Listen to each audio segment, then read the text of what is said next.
أعوذ بالله من الشيطان الرجيم. بسم الله الرحمن الرحيم. يا أيها الناس اتقوا ربكم الذي خلقكم من نفس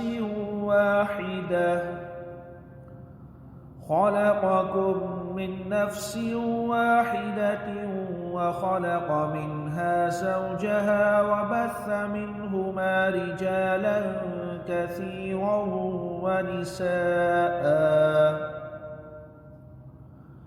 واتقوا الله الذي تساءلون به والأرحام إن الله كان عليكم رقيبا. اے لوگو، اپنے رب سے ڈرو جس نے تمہیں ایک جان سے پیدا کیا اور اسی میں سے اس کا جوڑا پیدا کیا اور ان دونوں سے کثرت سے مرد اور عورت پھیلا دیے. اور اللہ سے ڈرو جس کے نام پر ایک دوسرے سے مانگتے ہو اور رشتوں کو توڑنے سے بچو، بے شک اللہ تم پر نگہبان ہے. وَآتُوا الْيَتَامَى أَمْوَالَهُمْ وَلَا تَتَبَدَّلُوا الْخَبِيثَ بِالطَّيِّبِ وَلَا تَأْكُلُوا أَمْوَالَهُمْ إِلَىٰ أَمْوَالِكُمْ إِنَّهُ كَانَ حُوبًا كَبِيرًا. اور یتیموں کو ان کے مال دے دو. وَآتُوا الْيَتَامَى أَمْوَالَهُمْ، اور یتیموں کو ان کے مال دے دو.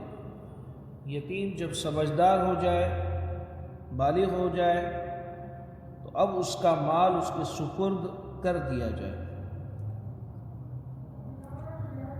وَآتُوا الْيَتَامَى أَمْوَالَهُمْ، اور یتیموں کو ان کے مال دے دو. وَلَا تَتَبَدَّلُوا الْخَبِيثَ بِالطَّيِّبِ، اور پاکیزہ مال کے بدلے گندا مال نہ لو. اس کا کیا مطلب ہے؟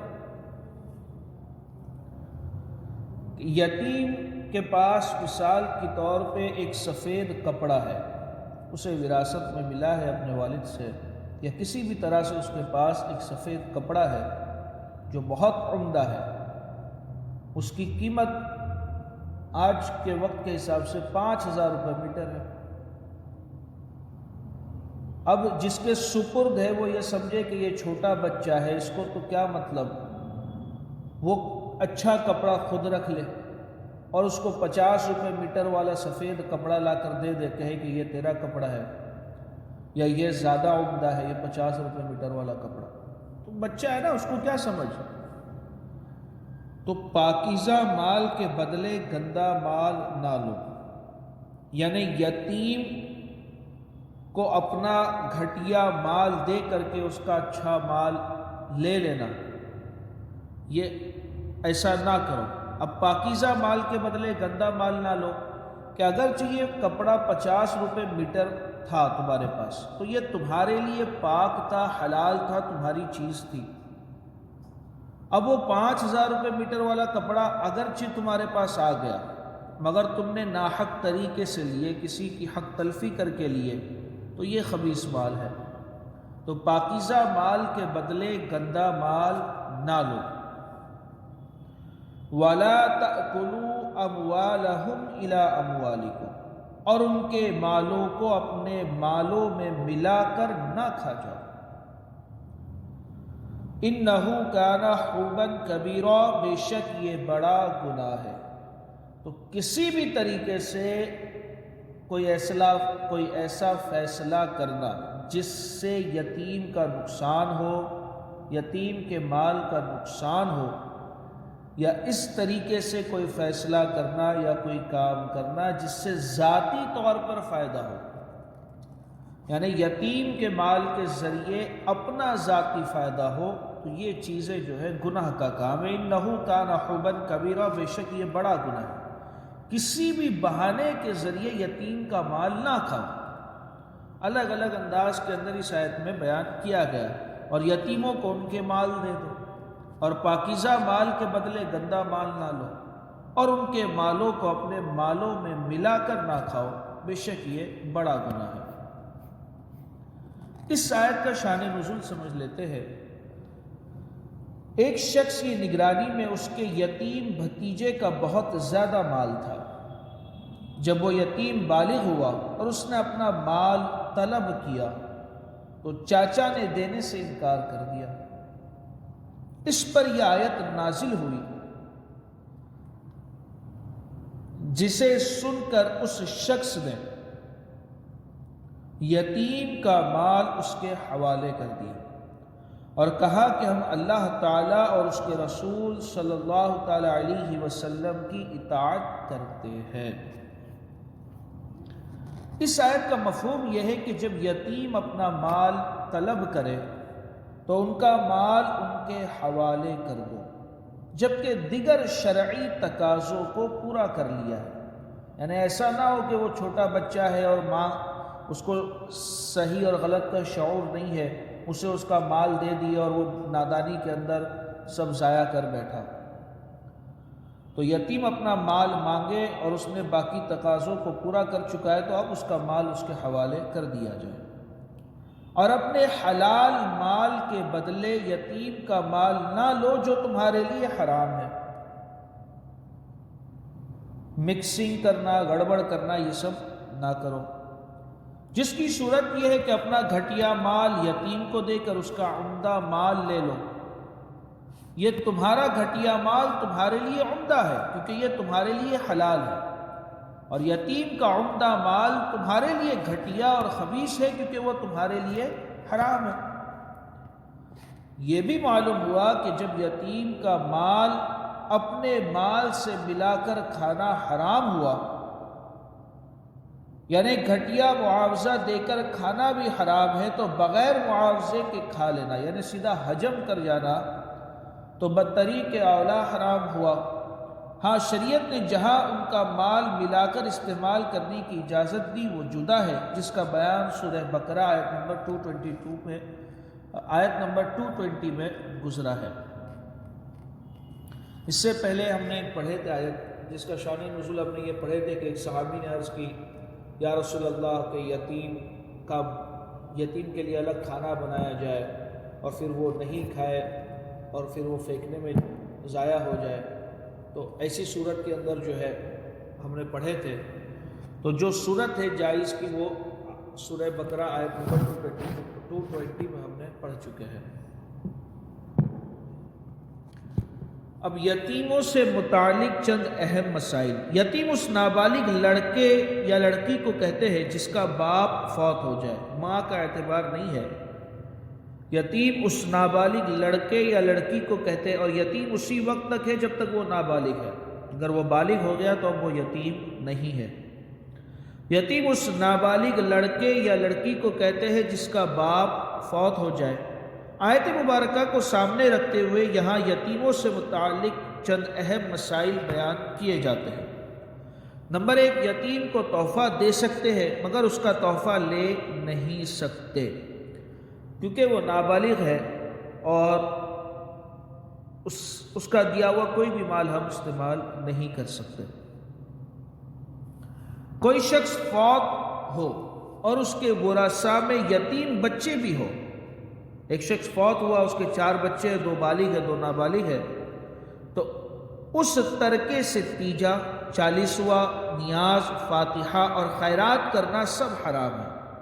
آپ فقیر کو دے رہے، غریب شخص کو دے رہے، مگر آپ ایسا نہیں کر سکتے کیونکہ یہ مال یتیم کا ہے، اور یتیم اپنا مال اپنی مرضی سے بھی کسی کو نہیں دے سکتا. وہ نابالغ بچے کے مسائل ہے کہ نابالغ بچے کی ملکیت میں اگر کوئی چیز ہے تو وہ اپنی مرضی سے بھی کسی کو نہیں دے سکتا.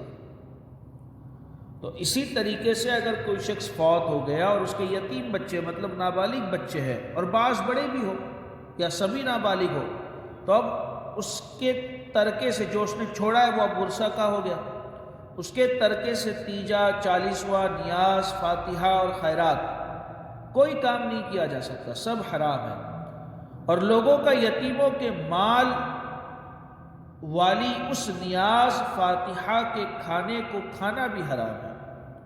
یہ مسئلہ بہت زیادہ پیش آنے والا ہے، لیکن افسوس کہ لوگ بے دھڑک یتیموں کا مال کھا جاتے ہیں۔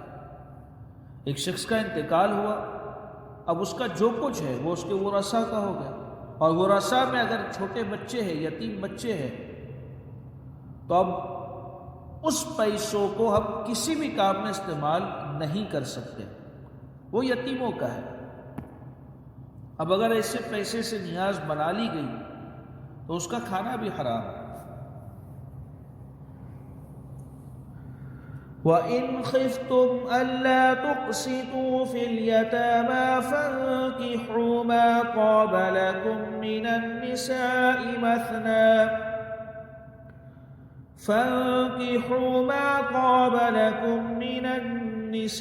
مَثْنَى وَثُلَاثَ وَرُبَاعَ فَإِنْ خِفْتُمْ أَلَّا تَعْدِلُوا فَوَاحِدَةً أَوْ مَا مَلَكَتْ أَيْمَانُكُمْ ذَلِكَ أَدْنَىٰ أَلَّا تَعُولُوا۔ اور اگر تمہیں اندیشہ ہو کہ یتیم لڑکیوں میں انصاف نہ کر سکو گے، ہوتا یہ تھا کہ کچھ لوگ یتیم لڑکیوں سے اس لیے نکاح کرتے تھے کہ ان کا مال انہیں حاصل ہو جائے، جبکہ وہ لڑکی انہیں پسند نہیں ہوتی۔ یتیم لڑکی سے، مالدار یتیم لڑکی سے اس لیے نکاح کرتے کہ کل اٹھ کے جب اس کا انتقال ہوگا تو یہ مال ہمیں حاصل ہو جائے گا، جبکہ وہ لڑکی انہیں پسند نہیں ہوتی۔ تو اگر تمہیں اندیشہ ہو کہ یتیم لڑکیوں میں انصاف نہ کر سکو گے تو ان عورتوں سے نکاح کرو جو تمہیں پسند ہو۔ ایک تو اس کی تفسیر یہ ہے کہ یتیم لڑکی سے اس لیے نکاح کرنا کہ وہ مالدار ہو، جبکہ وہ تمہیں پسند نہیں ہے، اور اس کا مال ہم حاصل کر لیں تو اس کی اجازت نہیں ہے۔ دوسرا یہ کہ لوگ یتیم لڑکیوں کے ساتھ خیانت میں مبتلا ہونے کا اگر کسی کو اندیشہ ہو تو ایسی صورت میں ان عورتوں سے نکاح کرو جو تمہیں پسند ہو۔ یہاں پر میں ایک کلام کروں گا کہ فَانكِحُوا مَا طَابَ لَكُم مِّنَ النِّسَاءِ، تو نکاح کرو ان عورتوں سے جو تمہیں پسند ہو، جو تمہیں پسند آئے۔ اسی لیے نکاح سے پہلے لڑکی ایک بار لڑکے کو دکھا دی جائے اور اس پر اچھے انداز میں عمل کرے، کیونکہ اگر لڑکی پسند ہی نہیں ہے تو وہ اس کے ساتھ اپنی زندگی کے معاملات کیسے گزارے گا، اور ظاہر سی بات ہے آگے جو ہے اس کے جو معاملات ہیں وہ درست ہونے کے امکانات کم ہو جائیں گے۔ اسی طریقے سے لڑکی والے اس چیز کا دھیان رکھے کہ لڑکا جو ہے لڑکی کو دیکھ لے اچھی طرح اور پسند کرے تو نکاح کرے۔ لڑکی والے دکھانے کے اندر بھی خیانت کرتے نا، لڑکی والے جو ہے وہ دکھانے کے اندر خیانت کرتے۔ اب اس میں ان کا نقصان یہ ہے کہ اگر لڑکے کو لڑکی پسند نہیں آئی بالفرض، آپ نے دکھانے کے اندر خیانت کرے، نکاح ہو گیا، اب لڑکے کو لڑکی پسند نہیں آئی تو پھر آپ کی لڑکی جو ہے وہ فیوچر میں ڈسٹرب رہیں گی، کیونکہ لڑکے کو تو لڑکی پسند آئی نہیں ہے۔ اچھا، دوسری بات جو بعض لوگ دکھاتے ہیں لڑکا لڑکی، اس کے اندر اس وقت دکھاتے ہیں کہ کچھ بچا ہی نہیں ہوتا۔ جیسے مثال کے طور پہ لڑکے والے نے بات ڈالا، گھر والے جا کے تحقیقات کرے، اس لڑکے والے کو ہاں کہہ دیے کہ ہاں ٹھیک ہے ہمیں دینا ہے۔ اس کے بعد جو ہے لڑکے والے نے بات ڈال دیا، لڑکی والے جا کے تحقیقات کر کے آئے اور اسے ہاں کہہ دیے، اور ہاں کہنے کے بعد اب لڑکا لڑکی دکھا رہے، تو اب لڑکی کو اگر بالفرض لڑکا سمجھ میں بھی نہیں آیا تو اس کے پاس کتنا آپشن رہا کہ وہ نہ کہے؟ تم نے تو پہلے ہی فیصلہ کر لیا نا کہ تمہیں اس لڑکے کو اپنی لڑکی دینا ہے، تم نے اس کو آپشن ہی نہیں رکھے۔ اسی طریقے سے لڑکے کو لڑکی اس وقت دکھائی جاتی ہے کہ پہلے جو ہے لڑکی کے یہاں بات ڈال دی گئی، پھر بات ڈالنے کے بعد لڑکی والے تحقیقات کے لیے آئے، پھر ان لوگ نے کہا کہ ہاں ہمیں دینا ہے ہماری لڑکی کو۔ اب اس کے بعد تم لڑکا لڑکی دکھا رہے ہو، لڑکا کہے کہ مجھے لڑکی پسند نہیں آئی، تو سب کچھ ہونے کے بعد اگر لڑکا یہ کہے کہ مجھے لڑکی پسند نہیں آئی تو لڑکی کے گھر والے کیا سوچیں گے؟ ہم بیوقوف تھے جو ہم اتنی تحقیقات کرے، ہم دیکھنے آئے، ہم ہاں کہہ رہے ہیں، اس کے بعد لڑکا کہہ رہا ہے کہ ہمیں جو ہے لڑکی سمجھ میں نہیں ہے، کوئی آپشن ہی نہیں بچا نا اس کے پاس ایکسیپٹ کرنے کے علاوہ۔ اسی طریقے سے بسا اوقات تو ایسا ہوتا ہے کہ پوری بارات لے کے جو ہے پہنچ گئے ہیں نکاح کے لیے یا منگنی کے لیے، اور لڑکے والے بھی آدھے ڈوب چکے ہیں، لڑکی والے بھی آدھے ڈوب چکے ہیں، 4-5 پیٹی 10-10 پیٹی ہو گیا ہے، کٹ چکے ہیں، اس کے بعد لڑکا لڑکی دکھا رہے۔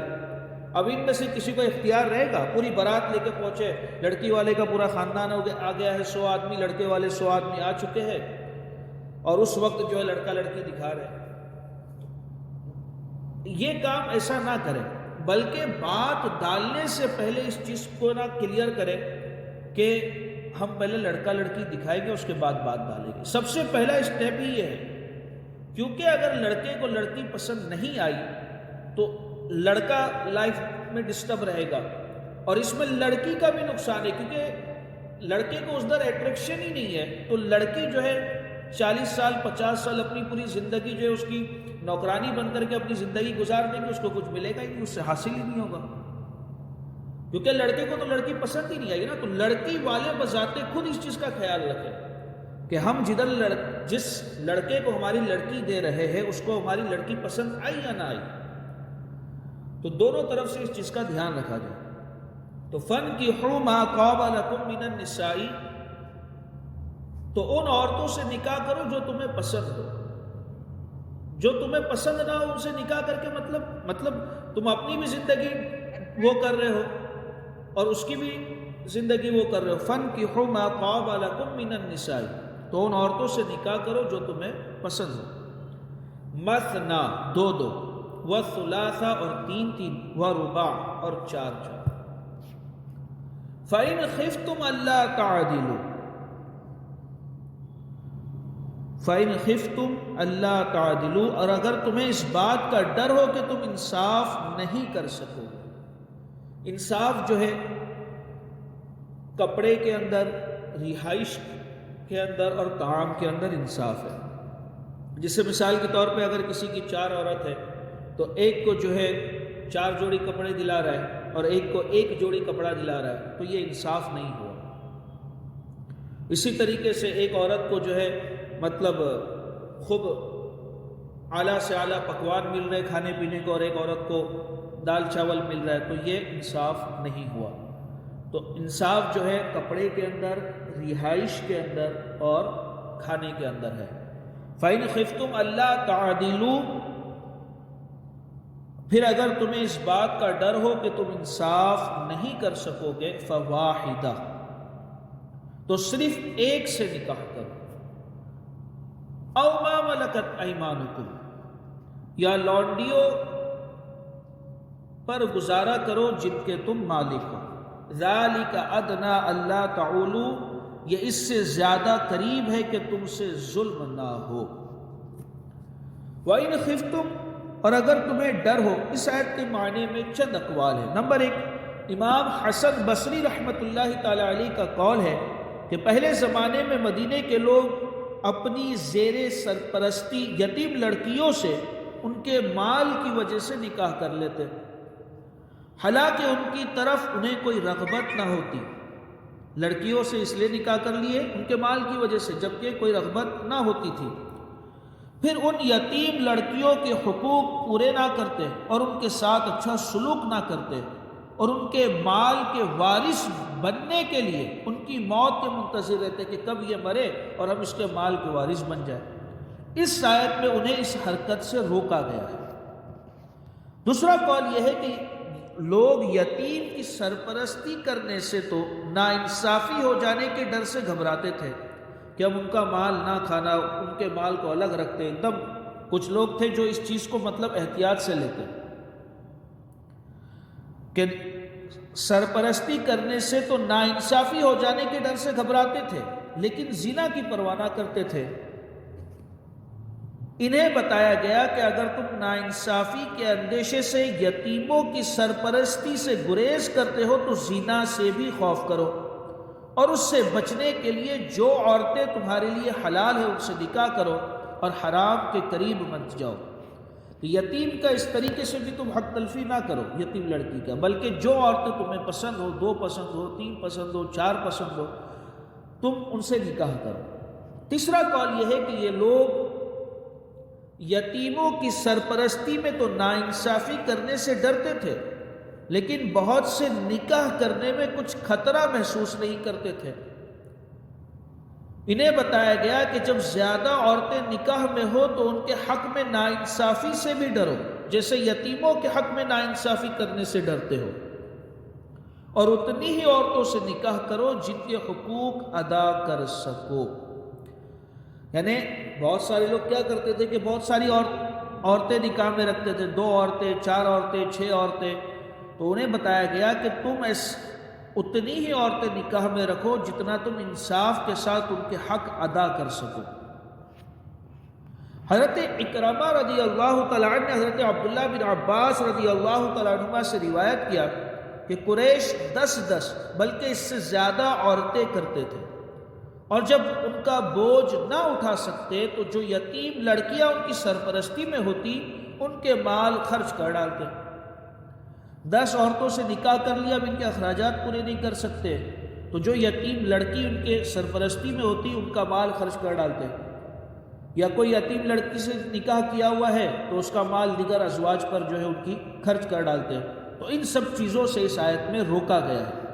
اس آیت میں فرمایا گیا کہ اپنی مالی پوزیشن دیکھ لو اور 4 سے زیادہ نہ کرو تاکہ تمہیں یتیموں کا مال خرچ کرنے کی حاجت پیش نہ آئے۔ بہت سارے لوگ ایسا بھی کرتے تھے کہ مطلب 8-8 10 لڑکیوں سے نکاح کر لیا، اب ان کے اخراجات اٹھا نہیں سک رہے تو یتیم لڑکیوں کے مال جو ہے اپنے دیگر ازواج پر خرچ کر رہے۔ نکاح سے متعلق شرعی مسائل۔ اس آیت سے معلوم ہوا کہ آزاد مرد کے لیے ایک وقت میں 4 عورتوں تک سے نکاح جائز ہے۔ 1 2 3 4 بیک وقت 4 عورتیں رکھ سکتا ہے، اس سے زیادہ کی اجازت نہیں۔ تمام امت کا اجماع ہے کہ ایک وقت میں 4 عورتوں سے زیادہ نکاح میں رکھنا کسی کے لیے جائز نہیں، چاہے وہ کوئی بھی ہو، سوائے رسول کریم صلی اللہ تعالیٰ علیہ وسلم کے، اور یہ بات آپ صلی اللہ تعالیٰ علیہ وسلم کی خصوصیات میں سے ہے۔ ابو داؤد کی حدیث میں ہے کہ ایک شخص نے اسلام قبول کیا، اس کی 8 بیویاں تھیں۔ نبی کریم صلی اللہ تعالیٰ علیہ وسلم نے فرمایا ان میں سے صرف 4 رکھنا۔ اچھا، بہت سارے لوگ جو نا اس کو الٹے انداز میں لیتے ہیں کہ اسلام میں 4 عورتیں رکھنے کی اجازت دی گئی ہے کہ ایک آدمی جو ہے 4 عورت تک کے نکاح کر سکتا ہے، بیک وقت اپنے نکاح میں 4 عورتیں رکھ سکتا ہے، تو کتنی بری بات ہے، غلط بات ہے۔ جبکہ پہلے ہوتا یہ تھا کہ ایک آدمی کے نکاح میں 10 عورتیں ہوا کرتی تھی، تو اس کو لیمیٹیشن، اس کو کم کیا گیا کہ تم 4 سے زیادہ نہ رکھو، اور وہ بھی اگر تم 4 رکھ رہے ہو یا 3 رکھ رہے ہو یا 2 رکھ رہے ہو تو ان میں انصاف کرو، اور اگر انصاف نہیں کر سکتے تو 1 ہی عورت رکھو۔ تو یہ تو عورتوں کے فیور میں فیصلہ ہوا نا، کہ دور جاہلیت کے اندر ایک مرد کے نکاح میں 10 12 عورتیں ہوا کرتی تھی، تو اس کو کم کر دیا گیا، ایک لمٹ باندھ دی گئی، تو یہ تو عورتوں کے فیور میں فیصلہ ہوا۔ ابھی دیکھیں یہ حدیث پاک کہ ایک شخص نے اسلام لایا، اس کی 8 بیویاں تھیں، اسلام لانے سے پہلے اس کی 8 بیویاں تھیں۔ نبی کریم صلی اللہ تعالیٰ علیہ وسلم نے فرمایا ان میں سے صرف 4 رکھنا، اور اوپر بھی ہم نے پڑھے کہ قریش کی 8 10 بیویاں ہوا کرتی تھی۔ فَإِنْ خِفْتُمْ أَلَّا تَعْدِلُوا، پھر اگر تمہیں عدل نہ کر سکنے کا ڈر ہو۔ آیت میں 4 تک شادیاں کرنے کی اجازت دی گئی ہے، لیکن اس کے ساتھ ہی فرمایا کہ اگر تمہیں اس بات کا ڈر ہو کہ ایک سے زیادہ شادیاں کرنے کی صورت میں سب کے درمیان عدل نہیں کر سکو گے تو صرف ایک سے شادی کرو۔ ایک تو یہ کہ 8 10 12 12 لڑکیوں سے شادی کرنے سے منع کیا گیا، ایک اس کی لمٹ بات دی گئی کہ میکسیمم تم جو 4 تک کی شادی کر سکتے ہو ایک وقت میں، اور اس میں بھی کہ تم عدل سے کام لو، انصاف سے کام لو، اگر نہیں کر سکتے تو صرف ایک سے شادی کرو۔ اس سے یہ معلوم ہوا کہ اگر کوئی 4 میں عدل نہیں کر سکتا لیکن 3 میں کر سکتا ہے تو 3 شادیاں کر سکتا ہے، اور 3 میں عدل نہیں کر سکتا لیکن 2 میں کر سکتا ہے تو 2 کی اجازت ہے۔ یہ بھی معلوم ہوا کہ بیویوں کے درمیان عدل کرنا فرض ہے، اس میں نئی پرانی کنواری یا دوسرے کی مطلقہ بیوہ سب برابر ہے۔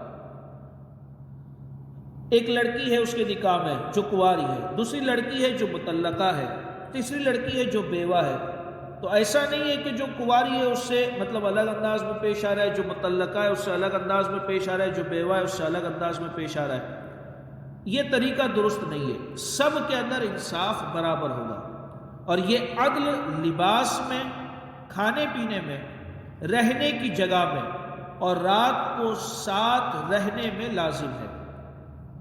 یعنی مثال کے طور پہ 4 بیویاں ہیں، تو اگر اس نے ایک ہفتہ سب کے لیے مقرر کیا ہے تو ایک ہفتہ سب کے یہاں رہے گا، پہلا ہفتہ اس کے یہاں، دوسرا ہفتہ اس کے یہاں، تیسرا ہفتہ اس کے یہاں، چوتھا ہفتہ اس کے یہاں۔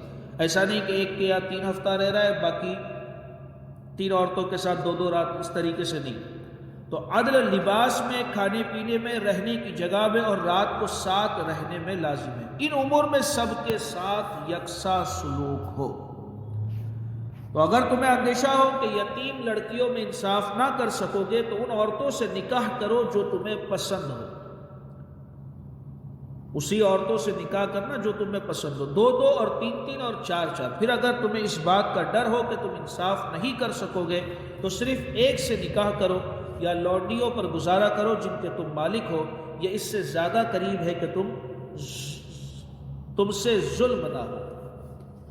چلیے، وآخر دعوانا الحمدللہ۔